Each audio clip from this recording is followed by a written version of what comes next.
Yesterday, the Senate Appropriations Committee heard from the Secretary of Defense and the Secretary of State about the administration's request for supplemental appropriations.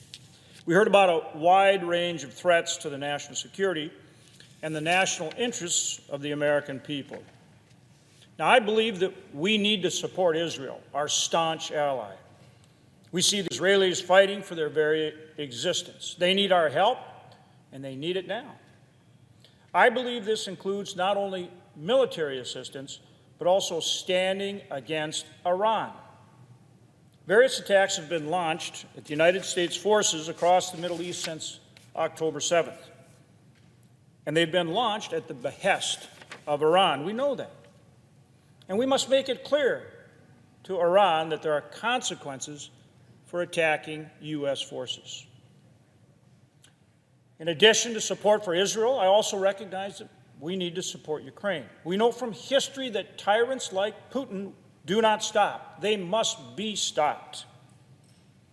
And as we support Ukraine, we need a strategy for victory, to end this war, not to have a continued stalemate. Ukraine does not want the war to drag on, and neither do we. And so I will continue to press the Defense Department, as I did yesterday, with the Secretary of Defense to ensure that we're on a path to win, that Ukraine is on a path to win and end the conflict, not to have an ongoing war.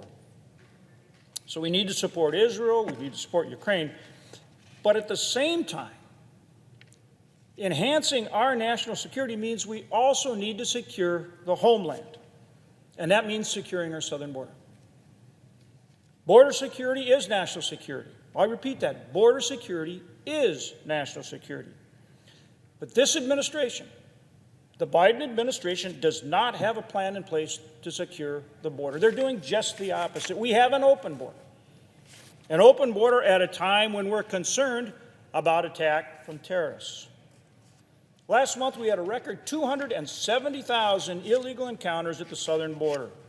Last year, we had 2.5 million illegal encounters, also a record. And that includes 169 individuals that were on the terrorist watch list. And I'm sure our adversaries are very much aware of this vulnerability. The supplemental calls for funding to support, quote, border security, end quote. This administration's definition of border security is processing migrants who illegally come across the southern border and then providing them with housing, transportation, and other services once they enter the United States. That will only encourage more illegal immigration when we should be making every effort to get the border under control. The keys to securing the border and stopping illegal crossing at our southern border are simple, and we know what they are. The solutions are there. The administration won't apply them.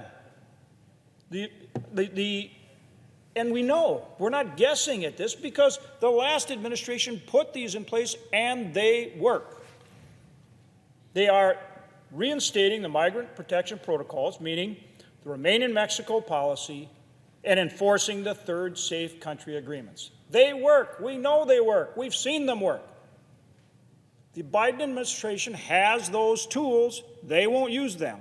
They won't enforce the law. As a result, we have an open border. 270,000 illegal encounters last month.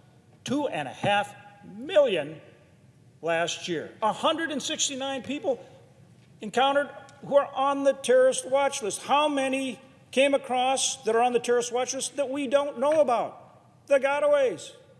At a time when we're worried about the possibility of a terrorist attack in our country. What's going on?